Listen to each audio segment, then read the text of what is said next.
Friends, welcome back to my channel. So ಎಲ್ಲರೂ ಹೇಗಿದ್ದೀರಾ? ನಾನು ಕೂಡ ಚೆನ್ನಾಗಿದ್ದೀನಿ. ನೀವೆಲ್ಲರೂ ಚೆನ್ನಾಗಿದ್ದೀರಿ ಅಂತ ಭಾವಿಸ್ತಾ ಇವತ್ತಿನ ವೀಡಿಯೋ ಸ್ಟಾರ್ಟ್ ಮಾಡ್ತಾ ಇದ್ದೀನಿ. ಇವತ್ತು ಏನು ರೆಸಿಪಿ ಮಾಡ್ತಾ ಇದ್ದೀನಿ ಅಂದರೆ ಚಿಕನಲ್ಲಿ ನಾನು ಚಿಕನ್ ಚಟ್ನಿ ಪುಡಿ ಮಾಡ್ತಾ ಇದ್ದೀನಿ. ತುಂಬ ಚೆನ್ನಾಗಿರುತ್ತೆ. 6 ಮಂತ್ ಇಟ್ಟರು ನಾವು ಅದೇನೂ ಆಗೋದಿಲ್ಲ, ಅಷ್ಟು ಚೆನ್ನಾಗಿರುತ್ತೆ. ಟೇಸ್ಟ್ ತುಂಬ ಚೆನ್ನಾಗಿರುತ್ತೆ. ಯಾವಾಗಾದ್ರೂ ನಾನ್ ವೆಜ್ ತಿನ್ನಬೇಕು ಅಂದಾಗ ಈ ರೆಸಿಪಿನ ಮಾಡ್ಕೊಳ್ಳಿ, ತುಂಬ ಚೆನ್ನಾಗಿರುತ್ತೆ. ಒಂದ್ಸರಿ ಸ್ಟೋರ್ ಮಾಡಿ ಇಟ್ಕೊಳ್ಳಿ, ತುಂಬ ಚೆನ್ನಾಗಿ ಬರುತ್ತೆ. ಅನ್ನಕ್ಕೆ ನಾವೇನಾದರೂ ಚಪಾತಿಗೆ ಏನಕ್ಕಾದ್ರೂ ಹಾಕ್ಕೊಂಡು ತಿನ್ನೋದಕ್ಕೂ ತುಂಬ ಚೆನ್ನಾಗಿರುತ್ತೆ. ಸೊ ಮಾಡೋದು ಹೇಗೆ ಅಂತ ಬನ್ನಿ ನೋಡೋಣ. ಅದಕ್ಕಿಂತ ಮುಂಚೆ ನನ್ನ ಚಾನಲ್ನ ಸಬ್ಸ್ಕ್ರೈಬ್ ಮಾಡದೆ ನೋಡ್ತಾ ಇದ್ದರೆ ಪ್ಲೀಸ್ ಸಬ್ಸ್ಕ್ರೈಬ್ ಮಾಡ್ಕೊಳ್ಳಿ. ಹಾಗೆ ಒಂದು ಲೈಕ್ ಮಾಡಿ, ಶೇರ್ ಮಾಡಿ, ಕಮೆಂಟ್ ಮಾಡಿ. ಬನ್ನಿ ಮಾಡೋದು ಹೇಗೆ ಅಂತ ನೋಡೋಣ. ನೋಡಿ, ಇವಾಗ ನಾನು ಒಂದು ಅರ್ಧ kgಗಿಂತ ಕಮ್ಮಿನೇ ಇದೆ. ಇದು ಬೋನ್ಲೆಸ್ ಚಿಕನ್ನು. ಈ ಥರ ಚಿಕನ್ನೇ ತುಂಬ ಚೆನ್ನಾಗಿರುತ್ತೆ. ನಮ್ಮ ಮೂಳೆ ಇರಬಾರ್ದು ಇದರಲ್ಲಿ, ಏನೂ ಹಾಗೆ ಸ್ಕಿನ್ ಇರಬಾರ್ದು, ಆ ಥರ ಇರೋ ಚಿಕನ್ನ ತೊಗೊಳ್ಳಿ, ತುಂಬಾ ಚೆನ್ನಾಗಿ ಬರುತ್ತೆ. ಸೊ ಇದನ್ನು ನೀಟಾಗಿ ತೊಳೆದು ಇಟ್ಕೊಂಡಿದ್ದೀನಿ. ಈಗ ಇದಕ್ಕೆ ಸ್ವಲ್ಪ ಅರಿಶಿನ ಪುಡಿ ಹಾಕೊಳ್ಳೋಣ, 1/4 ಟೀ ಸ್ಪೂನಷ್ಟು. ಹಾಗೆ ಇದಕ್ಕೆ ಸ್ವಲ್ಪ ಸಾಲ್ಟ್. ಈಗ ಚೆನ್ನಾಗಿ ಮಿಕ್ಸ್ ಮಾಡಿಕೊಂಡು 10 ನಿಮಿಷ ನೆನೆಸಿಟ್ಬೇಡ. ಈ ರೀತಿ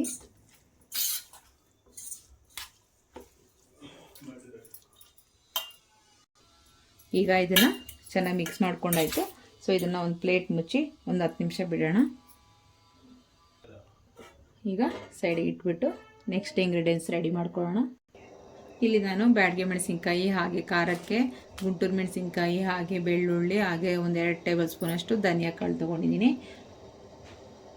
ಹಾಗೆ ಕರಿಬೇವು ಕೂಡ ತೊಗೊಂಡಿದ್ದೀನಿ, 1 ಹಿಡಿಯಷ್ಟು. ನೀವು ಡ್ರೈದಾದರೂ ತೊಗೊಳ್ಳಿ, ಇಲ್ಲ ಹಸಿದಾದರೂ ತೊಗೊಳ್ಳಿ. ನಾನಿಲ್ಲಿ ಆಲ್ರೆಡಿ ಒಣಗಿಸಿಟ್ಕೊಂಡಿರೋಂಥ ಕರಿಬೇವಿನ ಸೊಪ್ಪು ತೊಗೊಂಡಿದ್ದೀನಿ. ಈಗ ಬಾಣಲೆ ಇಟ್ಕೊಂಡಿದ್ದೀನಿ, ಸ್ಟವ್ನ ಆನ್ ಮಾಡ್ಕೊಳ್ಳೋಣ. ಇದಕ್ಕೆ ಆಯಿಲ್ನ ಸೇರಿಸ್ಕೊಳ್ಳೋಣ. ಆಯಿಲ್ನ ಸೇರಿಸ್ತಾ ಇದ್ದೀನಿ. ಈಗ ಆಯಿಲ್ ಸ್ವಲ್ಪ ಬಿಸಿ ಆಗಲಿ, ಚೆನ್ನಾಗಿ ಬಿಸಿ ಆಗಬೇಕು. ಆಗ ನಾವು ಉಪ್ಪು ಆಗಲೇ ಅರಿಶಿನ ಪುಡಿ ಹಾಕಿ ಚಿಕನ್ ನೆನೆಸಿಟ್ಟಿದ್ದೀವಲ್ಲ, ಇದನ್ನು ಎಣ್ಣೆಯಲ್ಲಿ ಬಿಟ್ಕೋಬೇಕು.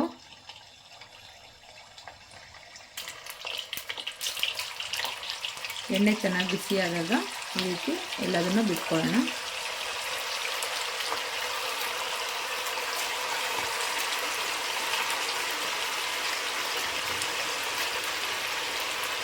ಎಷ್ಟಾಗುತ್ತೋ ಅಷ್ಟು ನೋಡಿ ಸೇರಿಸ್ಕೊಳ್ಳಿ.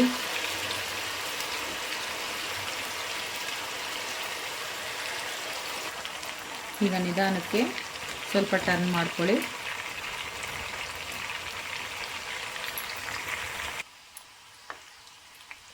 ನೋಡಿ, ಇದು ಆಲ್ರೆಡಿ ಚೆನ್ನಾಗಿ ಫ್ರೈ ಆಗ್ತಾ ಇದೆ.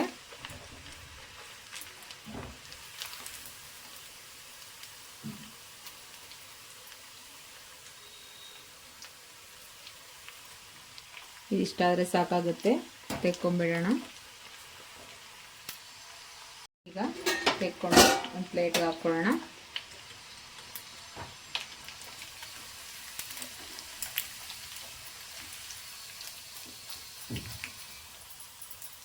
ಚೆನ್ನಾಗಿ ಎಣ್ಣೆ ಎಲ್ಲ ಹೋಗಬೇಕು, ಆ ರೀತಿ ಮಾಡಿಕೊಂಡು ಒಂದು ಪ್ಲೇಟಲ್ಲಿ ಹಾಕ್ಕೊಳ್ಳಿ.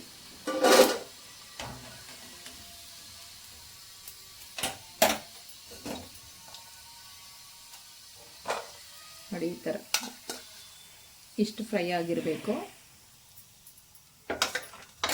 ಈಗ ಮತ್ತೆ ಸೆಕೆಂಡ್ ಬ್ಯಾಚ್ ಹಾಕ್ಕೊಳ್ಳೋಣ.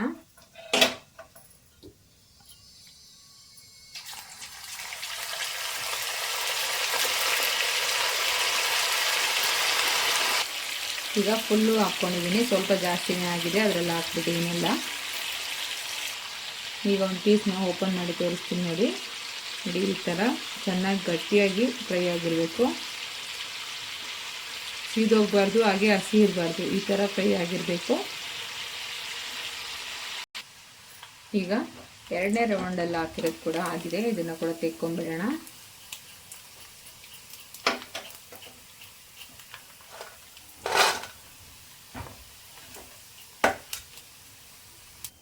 ಎಲ್ಲದನ್ನು ಈ ರೀತಿ ಫ್ರೈ ಮಾಡಿ ಎತ್ತಿಟ್ಕೊಂಡಿದ್ದೀನಿ.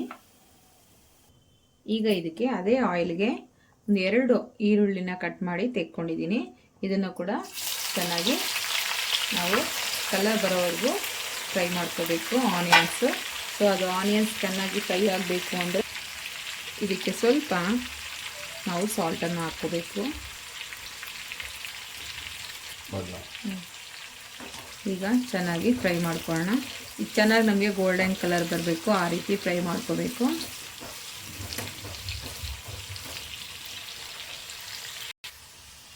ಈಗ ಸ್ವಲ್ಪ ಕಲರ್ ಚೇಂಜ್ ಆಗ್ತಾ ಇದೆ, ಇನ್ನೊಂದು ಸ್ವಲ್ಪ ಆಗಬೇಕು. ಫ್ರೈಡ್ ಆನಿಯನ್ಸು ನಮಗೆ ಫುಲ್ ಕಲರ್ ಚೇಂಜ್ ಆಗಬೇಕು, ಆವಾಗಲೇ ಒಳ್ಳೆ ಟೇಸ್ಟ್ ಬರುತ್ತೆ ನಮಗೆ ಈ ಚಟ್ನಿ ಪುಡಿ. ತುಂಬ ಚೆನ್ನಾಗಿರುತ್ತೆ. ಒಂದು 6 ತಿಂಗಳಾದರೂ ಇಟ್ಕೋಬೋದು ಸ್ಟೋರ್ ಮಾಡಬೇಕಾದ್ರೆ, ಅಷ್ಟು ಚೆನ್ನಾಗಿ ಟೇಸ್ಟ್ ಕೂಡ ಇರುತ್ತೆ. ಯಾವಾಗ ತಿನ್ನಬೇಕು ಅನ್ಸಿದ್ರು ನಾವು ಆವಾಗ ಹಾಕ್ಕೊಂಡು ತಿನ್ಬೋದು. ಸ್ವಲ್ಪ ಚೆನ್ನಾಗಿ ಕಲರ್ ಚೇಂಜ್ ಆಗಲಿ ಆದರೆ ಸಾಕಾಗುತ್ತೆ. ನೋಡಿ, ಫುಲ್ ಈ ರೀತಿ ಆಗಬೇಕು. ಈ ಟೈಮಲ್ಲಿ ತೆಕ್ಕೊಂಬಿಡೋಣ.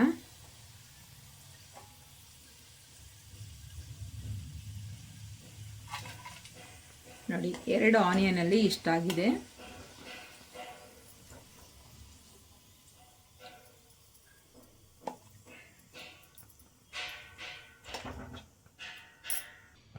ಇದೇ ಆಯಿಲ್ಗೆ ಇವಾಗ ಒಣಮೆಣಸಿನ್ಕಾಯಿ ಸ್ವಲ್ಪ ಫ್ರೈ ಮಾಡ್ಕೊಳ್ಳೋಣ.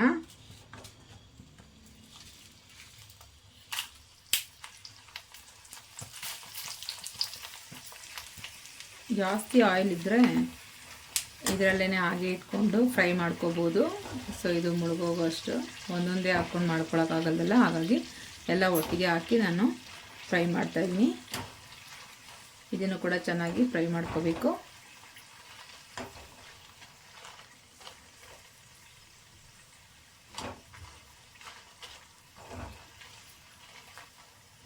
ಎಲ್ಲ ಅದೇ ಆಯಿಲಲ್ಲೇ ಮಾಡ್ಕೊಂಬಿಟ್ರೆ ಒಂದು ಕೆಲಸ ಮುಗಿದೋಗ್ಬಿಡುತ್ತೆ. ಇಲ್ಲ ಅಂದರೆ ನಾವು ಮತ್ತೆ ಮತ್ತೆ ಬೇರೆ ಆಯಿಲ್ ಹಾಕಿದ್ರೆ ಚಿಕನ್ನ ಫ್ರೈ ಮಾಡಿಟ್ಟಿರೋ ಅಂಥ ಆಯಿಲ್ ವೇಸ್ಟ್ ಆಗುತ್ತೆ. ಹಾಗಾಗಿ ಅದೇ ಆಯಿಲಲ್ಲೇ ನಾನು ಎಲ್ಲದನ್ನು ಫ್ರೈ ಮಾಡ್ಕೋತಾ ಇದ್ದೀನಿ.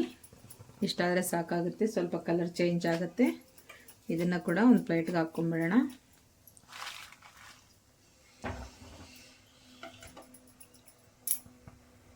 ಹಾಗೆ ಬ್ಯಾಡಗೆ ಮೆಣಸಿನ್ಕಾಯಿ ಕೂಡ ಫ್ರೈ ಮಾಡ್ಕೊಂಬಿಡೋಣ.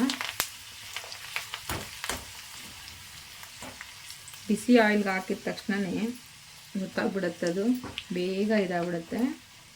ಜಾಸ್ತಿ ಹೊತ್ತು ಬಿಡೋದೇನು ಬೇಡ, ಸಾಕು ಇಷ್ಟು.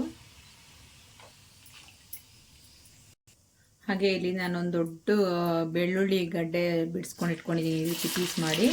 ಅದನ್ನು ಕೂಡ ಅಷ್ಟೇ ಸ್ವಲ್ಪ ಫ್ರೈ ಮಾಡ್ಕೊಂಡ್ಬಿಡೋಣ.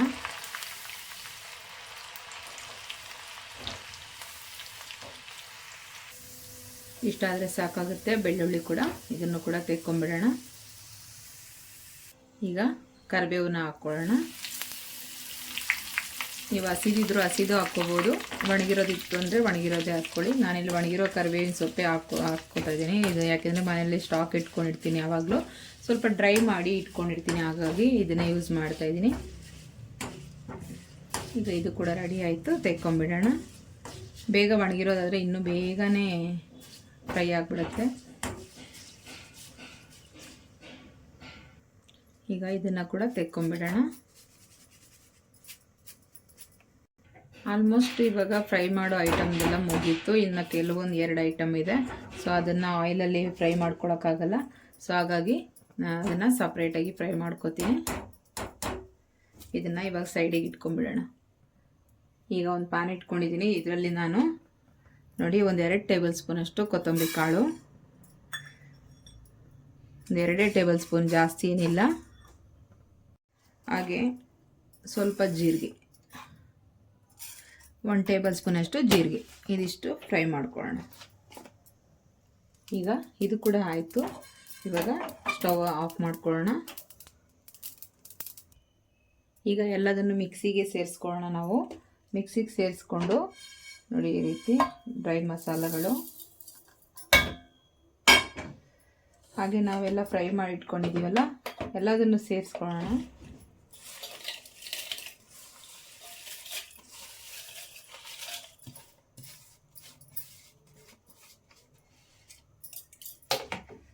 ಹಾಗೆ ಆನಿಯನ್ಸ್, ಹಾಗೆ ಮೆಣಸಿನ್ಕಾಯಿ ಕೂಡ ಇದೆ, ಅದು ಕೂಡ ಸೇರಿಸ್ಕೊಂಡು ಫಸ್ಟ್ ಇದನ್ನು ಸ್ವಲ್ಪ ತರಿಯಾಗಿ ರುಬ್ಕೊಳ್ಳೋಣ.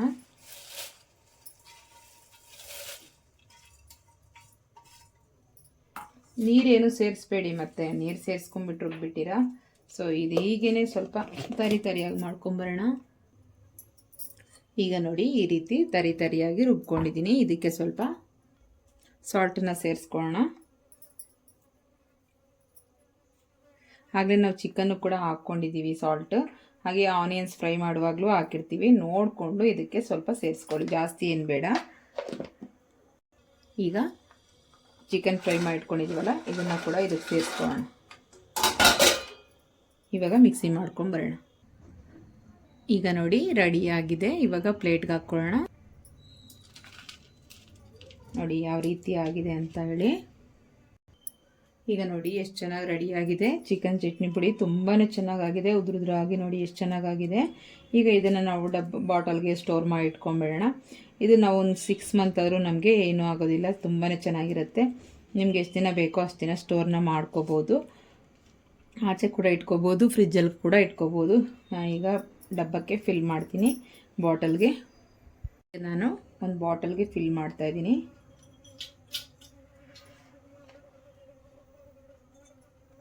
ತುಂಬ ಚೆನ್ನಾಗಾಗಿದೆ. ಸೊ ಈಗ ಚಿಕನ್ ಚಟ್ನಿ ಪುಡಿ ರೆಡಿಯಾಗಿದೆ. ನೋಡಿ ಎಷ್ಟು ಚೆನ್ನಾಗಾಗಿದೆ. ಈ ರೀತಿ ಒಂದು ಗಾಜು ಕಂಟೈನರ್ಗೆ ಹಾಕಿ ಸ್ಟೋರ್ ಮಾಡ್ಕೊಳ್ಳಿ. ಫ್ರಿಜ್ಜಲ್ಲಾದರೂ ಇಟ್ಕೊಳ್ಳಿ, ಆಚೆ ಆದರೂ ಇಟ್ಕೊಳ್ಳಿ. ತುಂಬಾ ಚೆನ್ನಾಗಿ ಬರುತ್ತೆ. ಯಾವಾಗಲಾದ್ರೂ ನಾನ್ ವೆಜ್ ತಿನ್ನಬೇಕು ಅನಿಸಿದಾಗ ಇದನ್ನು ಮಿಕ್ಸ್ ಮಾಡ್ಕೊಂಡು ತಿನ್ಬೋದು. ಎಷ್ಟು ಚೆನ್ನಾಗಿರುತ್ತೆ. ಸೊ ನಾನು ಇವಾಗ ನಿಮ್ಗೆ ರೈಸು ಕೂಡ ಮಿಕ್ಸ್ ಮಾಡಿ ತೋರಿಸ್ತೀನಿ ಎಷ್ಟು ಚೆನ್ನಾಗಿ ಬಂದಿದೆ ಅಂತ ನೀವೇ ನೋಡ್ಬೋದು. ಹಾಗೆ ಟೇಸ್ಟ್ ಕೂಡ ಅಷ್ಟೇ ತುಂಬಾ ಚೆನ್ನಾಗಿರುತ್ತೆ. ತುಂಬ ಸಿಂಪಲ್ಲಾಗಿ ಸ್ವಲ್ಪ ಕಷ್ಟಪಟ್ಟು ಯಾವಾಗಲಾದ್ರೂ ಒಂದು ದಿನ ಫ್ರೀ ಮಾಡಿಕೊಂಡು ಇದನ್ನು ಮಾಡಿಕೊಂಡ್ರೆ ತುಂಬ ಚೆನ್ನಾಗಿ ಯೂಸ್ಫುಲ್ ಆಗುತ್ತೆ. ಹಾಗೆ ಎಲ್ಲರಿಗೂ ಇಷ್ಟ ಆಗುತ್ತೆ. ಮಿಸ್ ಮಾಡದೆ ಈ ವಿಡಿಯೋನ ಮಾಡ್ಕೊಳ್ಳಿ. ನಿಮ್ಮ ಮನೆಗಳಲ್ಲೂ ಈ ರೆಸಿಪಿನ ಖಂಡಿತ ಎಲ್ಲರಿಗೂ ಶೇರ್ ಮಾಡಿ. ತುಂಬ ಚೆನ್ನಾಗಿರುತ್ತೆ. ಸೊ ಇವಾಗ ರೈಸ್ಗೆ ಮಿಕ್ಸ್ ಮಾಡಿ ನೋಡೋಣ. ಈಗ ರೈಸು ಹಾಗೆ ಚಿಕನ್ನು, ನಾವು ಚಿಕನಲ್ಲಿ ಮಾಡಿರೋ ಅಂಥ ಚಿಕನ್ ಚಟ್ನಿ ಪುಡಿನ ಕಲಿಸ್ಕೊಂಡು ತಿನ್ನೋ ನೋಡೋಣ ಯಾವ ರೀತಿ ಆಗಿದೆ ಅಂತ ಹೇಳಿ.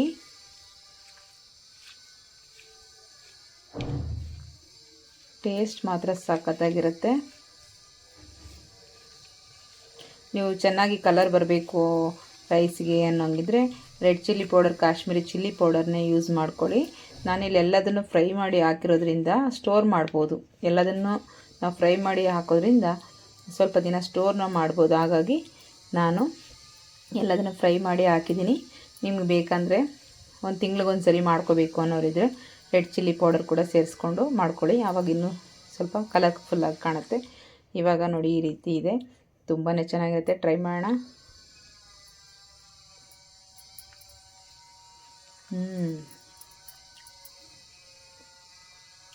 ತುಂಬ ಚೆನ್ನಾಗಿದೆ. ಮಿಸ್ ಮಾಡದೆ ಟ್ರೈ ಮಾಡ್ಕೊಳ್ಳಿ. Thank you for watching. ಮತ್ತೆ ಸಿಗೋಣ ನೆಕ್ಸ್ಟ್ ವಿಡಿಯೋದಲ್ಲಿ. ಅಲ್ಲಿವರೆಗೂ ಟೇಕ್ ಕೇರ್. ಬಾಯ್ ಬಾಯ್.